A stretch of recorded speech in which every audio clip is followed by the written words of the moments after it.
My personal leadership challenge was made tangible to me because of this class and became fully realized because of my job.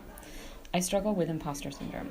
For me, the imposter experience manifests in the inability to internalize accomplishments combined with the persistent fear of being exposed as a fraud.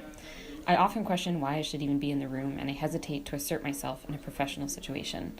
This manifests for me both emotionally and behaviorally. On an emotional level, I feel easily intimidated by my colleagues, particularly men. I'm afraid of failure, and I often feel inadequate, which leads to stress, anxiety, and emotional overexertion. On a behavioral level, it means that I sometimes miss out on professional opportunities because I don't assert myself. I overcompensate for feeling inadequate by working too hard on projects, and I put forth more effort than needed to accomplish a given task. I chose this challenge to work on because of the threats it presented to my professional life. The progression of our class paralleled the development of my role in this campaign, and I was forced to confront my PLC in a number of settings I wouldn't otherwise have encountered.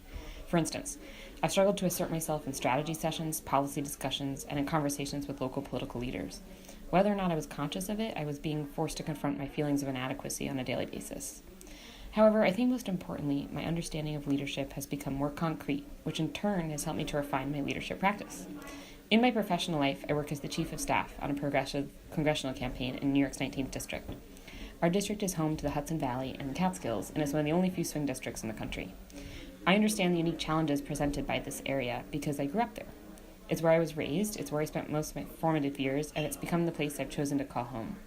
Working on this campaign has given me a sense of purpose and of place, which I so desperately needed in order to confront my leadership challenge. For me, leadership and representation have become inextricably linked. On a daily basis, I work closely with the candidate to represent the diverse voices, communities, and landscapes in our district. Representation means listening to and incorporating the needs and concerns of a vast network of individuals into a unified and cohesive movement for change. To me, this is leadership. It's inclusivity, impact-based, it's confrontational, and it's constantly evolving. Because of my background and my credentials, I've been embraced by our local network of political operatives, and my involvement in this campaign has been legitimized and encouraged by the constituents we seek to serve, largely because I'm one of them. There is no room for me to feel like an imposter, despite the many excuses I could say otherwise. Additionally, I've started to accept my boss's unwavering confidence in my abilities. My personal leadership practice is now defined by both my PLC and by my purpose in this campaign. I feel a profound sense of responsibility to the individuals and communities that have placed their trust and confidence in our campaign. However, I no longer feel intimidated by this. Accepting my PLC as a personal challenge unique unto me has actually empowered my development as a leader on this campaign. I've stopped questioning whether or not I deserve to be in the room, which has enabled me to be better at my job. I'm asserting myself in conversations and policy dialogues because I now understand that my perspective is appreciated and welcomed. I know that my professional life has complemented this class well, and I have no delusions about whether I would have made this much progress had I not been forced to confront my PLC on a daily basis. Interestingly, the progress I've made in my PLC has actually shifted the dynamic between me and my boss. A few weeks ago, I started challenging him on some of his strategies and his platform.